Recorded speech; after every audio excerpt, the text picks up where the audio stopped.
We are looking at the gift of exhortation. I want to take a moment again, in case anyone's joining for the first time, and to refresh ourselves, that this class is built on a few foundational points, and I want to get personal, though, from the start as well. I look back at my resume, the first one I typed, and how it just mildly adapted the wording as it went. And I've always had a mission statement, and in short, it's to edify the faithful. I want to be a springboard for other people's success. I've always wanted that, long before I chose to go into college for this type of vocational, professional work.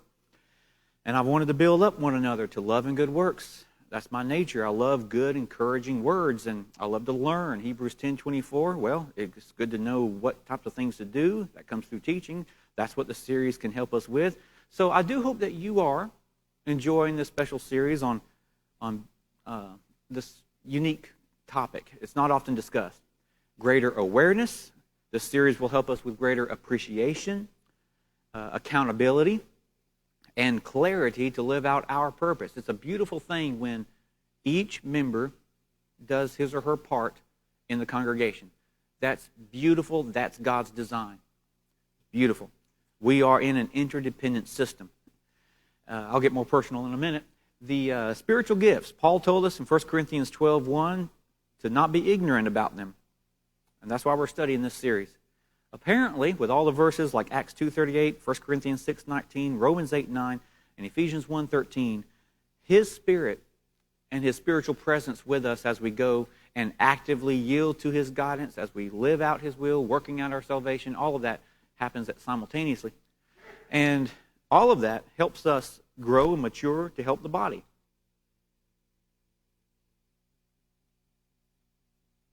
In my particular body, I'd like a new one.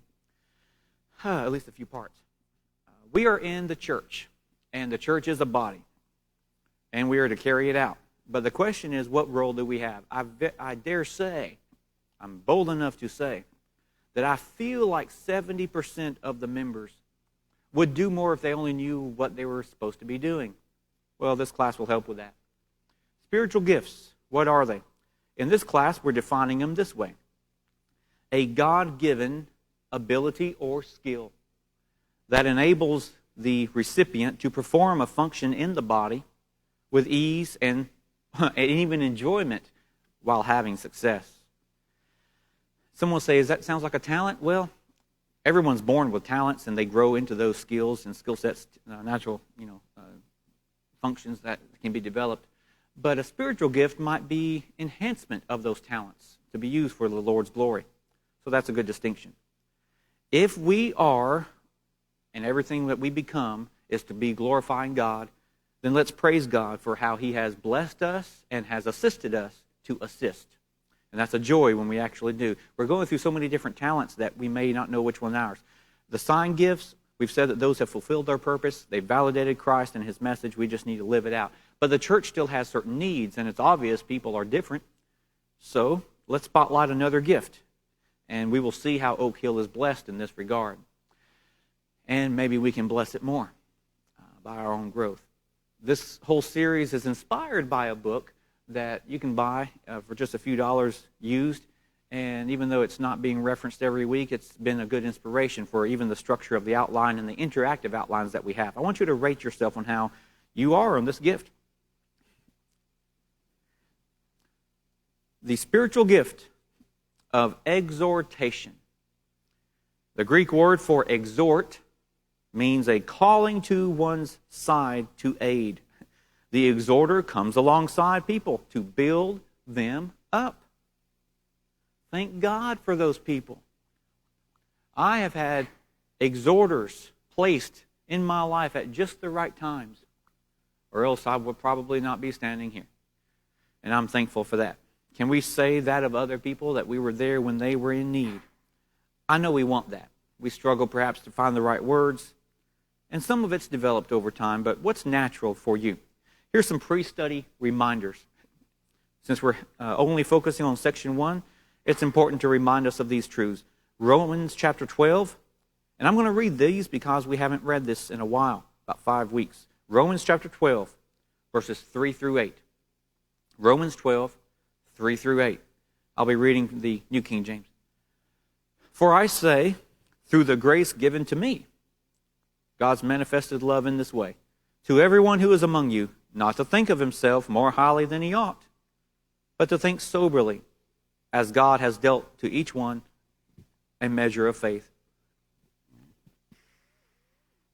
For as we have many members in one body, but all the members do not have the same function, so we, being many, are one body in Christ, and individually members of one another.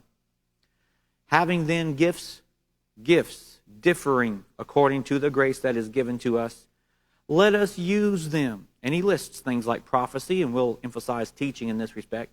Let us do so in proportion to our faith. Ministry, use it in our ministry. He who teaches in teaching, yes. He who exhorts in exhortation. He who gives with liberality. He who leads with diligence. He who shows mercy with cheerfulness. That's a beautiful description. And we could read 1 Peter 4:10, how each one has a gift, minister it to one another as good stewards. Ephesians 4:15 talks about we are a body, joined and knit together by what every joint supplies. I love that interconnected dependency that the Bible portrays. And I am sad to see so many individual members see themselves as autonomous. It ought not be that way. We have our own individual walk with the Lord, but a lot of people, for example, throughout the last several months that haven't been meeting, they haven't missed what they have never experienced.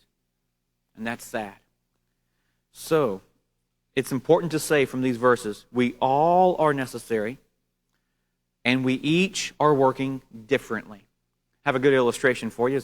I'm not much one into sports, but I like this perspective. The baseball scout called up the team manager with an eager report. Boss, I've got the guy. I found the person we need to sign. He's a pitcher like I've never seen before. He struck out 20 batters in a row. Only one guy even hit the ball, and all those were fouls. I'm telling you, we need to look into this guy before someone else snatches him up. And the manager replied, actually, we need to talk to the guy who, against such opposition, actually hit the foul balls. Our team needs more guys who can hit the ball. I thought that's interesting, to have what I say is a healthy, balanced perspective of teamwork, that every person in every position has their function to work well. I have, because of my trail of work and my involvement the past 10 to 15 years, and observations even before that, I guess, I've always resented, never liked, knew there was something wrong with expecting any one person or small group of people to do it all. In the sports world, we understand that a great batter does not have to be a great pitcher, and vice versa. Pitchers need to never lose sleep over or let others berate them for not having a good, comparable RBI or base hit record, because that's not their job, because that's not their role. And again, in the sports world, even in the business world, we understand that. It's not right to be upset with your mechanic because he didn't offer to paint your car. That's not his role.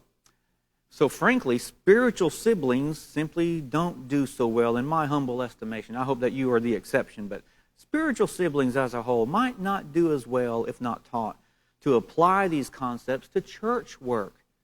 Even though Ephesians 4:16 teaches that each brethren in the congregation, each member, is a joint that supports the body by what it does uniquely.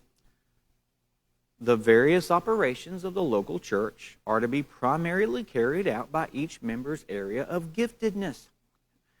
I have a personal story I'm looking at. I would love to tell you, but quite frankly, it's too personal. I don't mind to show you afterwards, but for class time, I'll just say, it's not good to put someone down for not doing what they're not gifted to do. Instead, build them up for what they are. That makes the most sense. There is much more work to the church than the tasks of gathering, public prayer, communion comments, leading, singing, preaching, teaching. There's much more to church work than that. And there's much more to Christian living than attending but attending is very important. It supports the work in many, many ways, and we know that. We appreciate that mental support, prayerful support. So we learn from Romans 12 that our focus needs to be on the area that we are naturally bent, while conscientiously choosing to improve in the areas that we are struggling in. And I've enjoyed this series because I've also learned that while some areas of ministry I've learned I jokingly say do by the numbers, and I sincerely do those,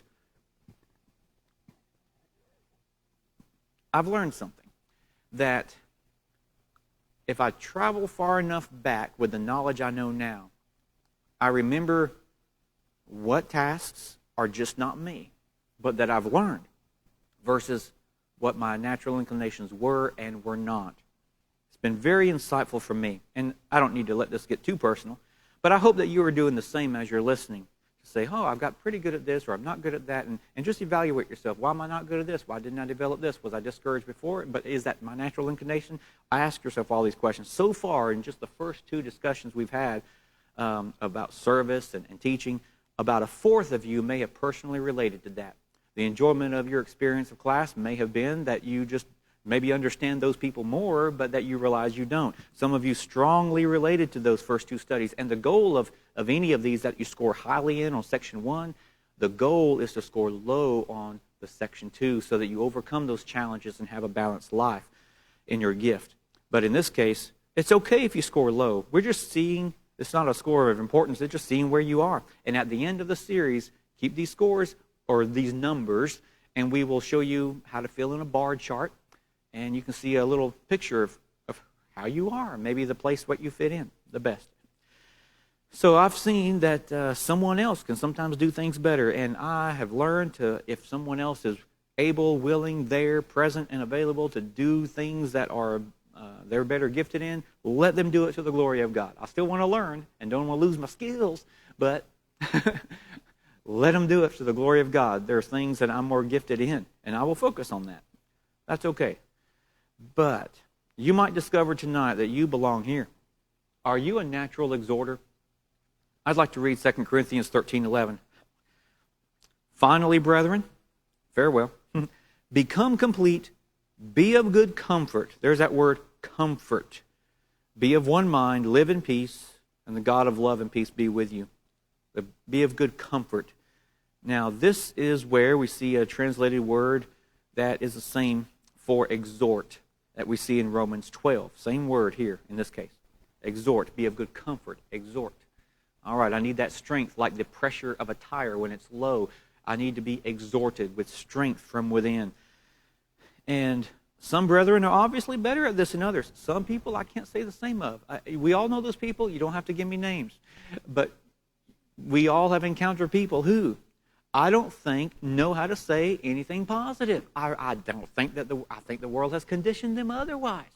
And maybe they try. They need to try harder. But some people are just naturally gifted to know just the right thing to say. More so. It just seems to become more natural for them. Hebrews 3:13 says, exhort one another daily, while it's called today, lest any of you be hardened through the deceitfulness of sin.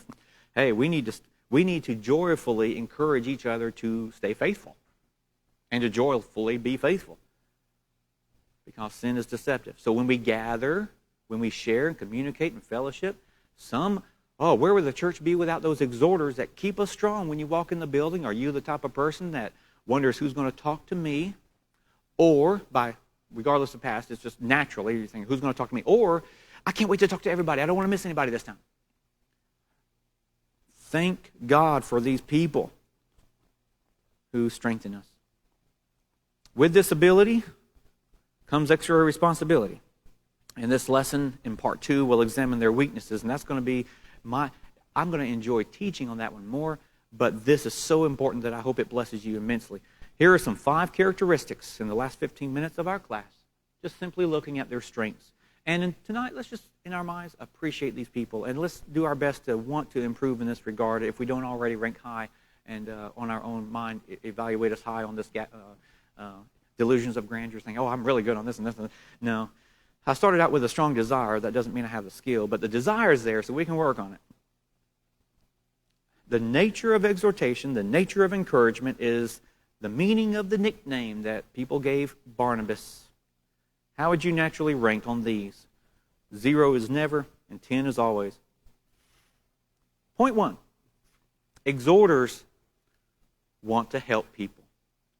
I mean, not just say, oh yeah, I don't mind to help. No. They really want to help people.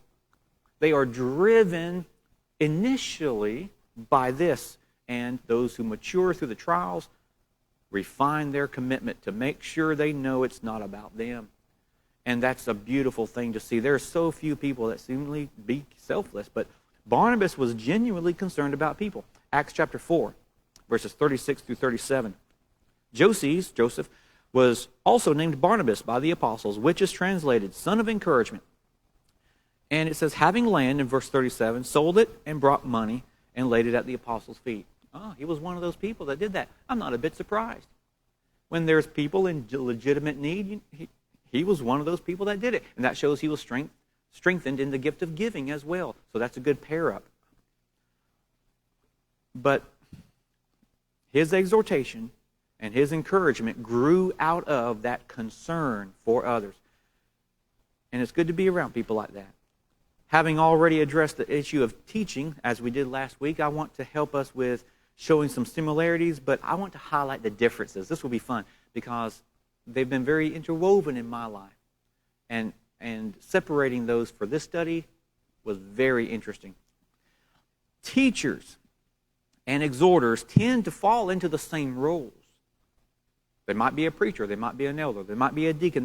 They fall into the same roles, but they have different methods of accomplishing their mission. For example, you know this one, those who are dominantly gifted in teaching, just teaching, focus primarily on passing on the facts, the information, which drives them, right? Motivates them. They want to share it correctly, and a preacher thinks a teacher in that mind says, that's my job. I fulfill my mission. Yes, it's in their hands now. They're going to live it. Not always. No, it doesn't work that way. In this case, preachers, I'll emphasize this once more this way. Preachers have a tight grip on verses like John 8:32, that the truth will set you free. Well, if the truth will set you free, then let's share the truth. Okay. The exhorter, however, is immersed in passages like Matthew 7:12, the golden rule, that beating heart of society and the church. Empathy, sympathy. Philippians 2:3. They esteem, and I mean they esteem the needs of others over their own preferences. They will sacrifice all kinds of inconveniences to meet someone's need. And it doesn't seem to bother them so much. Wow. 1 John 3:17, they are at peace when they hear this type of passage, but whoever has this world's goods and sees his brother in need and shuts up his heart from him, how does the love of God abide in him? They're not chastised by that verse. They're comforted by it because they don't just bid someone well and not do anything to help them. That's their natural inclination. Good for them. Exceptionally gifted exhorters tend to focus more on circumstantial aid while emotionally strengthening and empowering the people who hear them. They really want their words to help. They care about people. And so they want to improve. They're naturally geared towards improving in what they say to people. So the teacher and the exhorter do have a lot to learn from each other. In a way, one picks up where the other leaves off. The exhorter might bring someone to a teacher to learn, or the teacher might say some hard truths, and then the exhorter helps them live it out. Doubly blessed are those times when a person is both. The focused natural exhorter, they really want to empower others. They want to empower them. They just want to be a conduit of information to help people succeed. They want to see their satisfaction gratified by other people's success. It's not a competition by any means. Acts chapter 9, verse 27. Barnabas took him and brought him to the apostles. Wow, we know this. And he declared to them how he had seen the Lord on the road to Damascus, and that the Lord had spoken to him, and how he had preached boldly at Damascus in the name of Jesus. We know the story. Paul was a convert. Yeah, sure he was. He had someone like Barnabas to bring him in. Folks, what we know of as Paul was not always worthy to be called one of the greatest servants and the most influential evangelists this side of the cross. God had a mission for Paul, and he made sure he placed an exhorter, Barnabas, so that his mission would begin properly. I think about the Lord's return quite often, and how certain passages that I like to study from Paul, and some verses on the end of time imply these principles. We're told that our good works will follow us, and that later the works of others will be credited to our account in that day of glory. And I just think this is beautiful. I look forward to seeing all the good that's been done. We never know always. But for a moment, while thinking of all the works that Paul did and the millions of people his works have influenced, all right? Just think about this. Imagine that day, the distinct honor that will be justly given and personally experienced by none other than Barnabas for what he did. Just think about that. His role of encouraging the previous church persecuting Saul to feel welcomed, accepted, supported, loved, purely on the basis of God's love. Now, this is an experience that someone like a rule-keeping Pharisee trained Jew needed to know. He appreciated it, but he probably understood it better in time because, as with anything, you grow in time, right? Barnabas was used by God to empower Saul's beginning here, from a feared persecutor to a respected brother and teacher. The exhorter truly wants to see people living victoriously. Their joy is in the success of others. So they exhort. They comfort. They lose themselves in encouraging others. They never top a story with their own, for example. They give great counsel, great advice. They want to see others grow and excel. Good for them. Let that inspire us. The natural strength of an exhorter, characteristic number 3, they accept others as they are. The joke is, I remember being that way once. They really do accept others as they are. You've got to remind yourself of these things. Acts chapter 15, 36 through 39. Then after some days, Paul said to Barnabas, "Let us go now back and visit our brethren in every city where we have preached the word and the Lord and see how they're doing." Now Barnabas was determined to take with them John called Mark. Of course he was.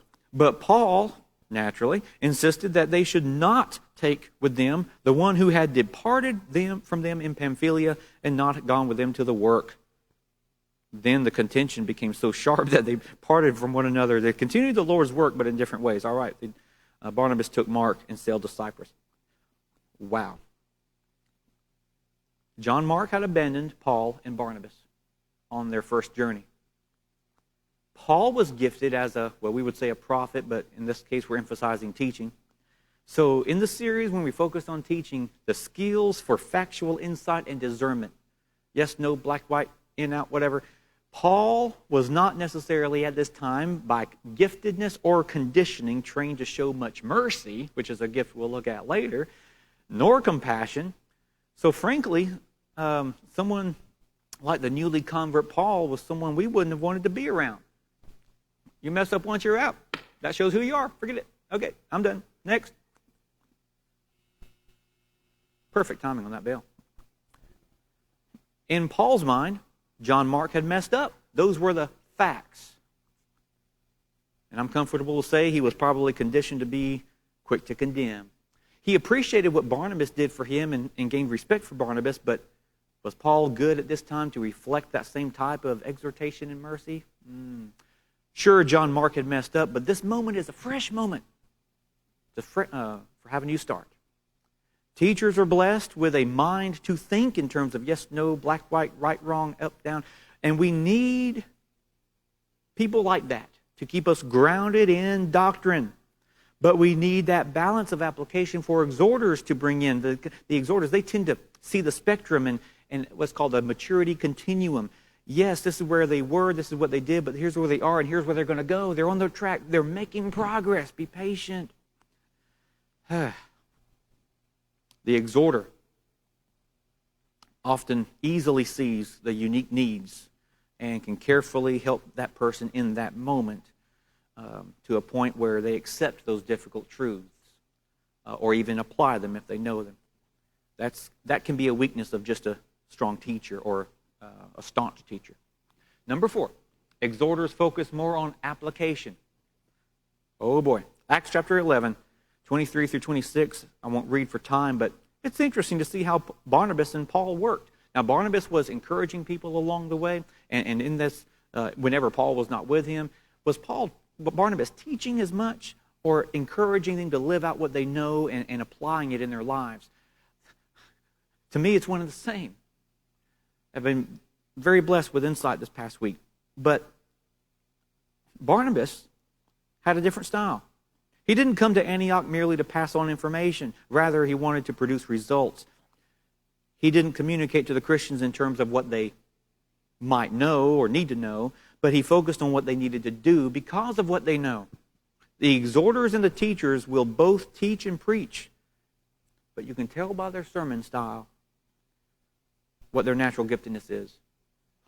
The teachers focus more on conveying the truth, which expecting the hearers to make their own application because it's pretty clear.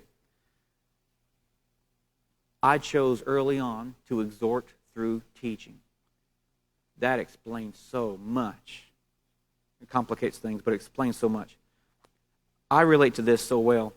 I was quite disheartened when I realized over years of time, that Christians aren't always as passionate to receive needed information from the Scripture, so they're not listening with an ear to how to apply.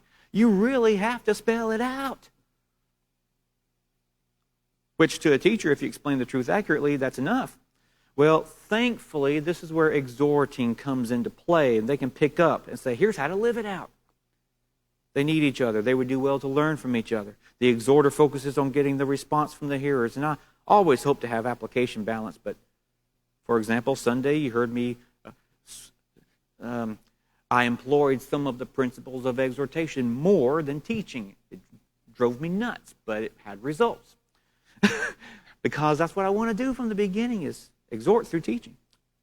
In a way, the exhorter prepares a person for the message. The teacher says, here's the truth. The exhorter says, let's motivate you to live it out because I want you to succeed. Personal note, and we have time for this. My personal desire for entering ministry was to simply edify the faithful. That's what it started as. That really is what it started as. And that's what I want to get back to primarily, I know, unless the Lord guides me differently. But how do I do that? My natural inclination was to employ the method of teaching to exhort, and that blend has helped me see myself and others much more in the past few weeks. This mission and the method have become so interwoven that in my own mind, it's easy to forget how others can operate in the dominant giftedness of one without being tempered by the other. I'll explain. And I'm thankful for this. This is a blessing in my life that I've never noticed until like right now I can understand it better. How can a Christian exhorter encourage someone without truth as the standard? How is that possible? What are you exhorting if you're not exhorting with truth? Okay. How can one teach truth without being encouraging enough to live it out? You're going to crush the heart of a person. If you win the point, you might lose something else. How does that happen? How can you not see? It happens. Wisdom is in points of balance. So we go back to the exhorter who are gifted in certain ways. The exhorters, point 5, are greatly loved. They really are, because of their aid, I'll say A-I-D, or their attitude, if you want to write that in, aid or attitude, because of their encouragement, their positive outlook. In Acts chapter 4:36, people gave Joses the honorable nickname of Barnabas because he was such an encouragement to them. The nature of encouragement embodied. Do you know anyone like that? I hope that you're in someone else's list. The word translated encouragement is the same as exhortation in Romans 12:8. In conclusion, we're all designed differently. We're all designed, however, to appreciate being encouraged. So everyone loves the exhorter. That makes the world of sense. Doubly blessed are those who, for example, teachers who exhort, anyone who exhorts. Because if you invest in someone's life, and you don't just ask, how you doing? But you invest in a person's life, and they sense that you have lost yourself in caring for them emotionally, spiritually, physically, you're investing in something that will last and grow and build. An exhorter, they're loving, they're forgiving, they're accepting, they're motivating. Exhorters are well beloved. These are some strengths and some blessings of the exhorter, and I hope that we see those more often. I hope that we embrace those principles and try to grow in them. But if you're ranking high, low, middle, average, I don't know, whatever, all of us to some degree do struggle with their stumbles and their natural challenges. So at this point, I'll just say I'm looking forward to part 2. For me, it will be much more fun to teach part 2 because we're going to get deep and really see psychologically they have some serious challenges to overcome. And if they're not careful, can do more harm than good, ironically, because we're going to look at none other than Peter. Oh yeah, everybody loves to pick on Peter. Thank you so much for being here tonight, and it means a lot to me with the prayer having been. I hope that you're encouraged by all, and enjoy the fellowship. Exhort on your way out. All right.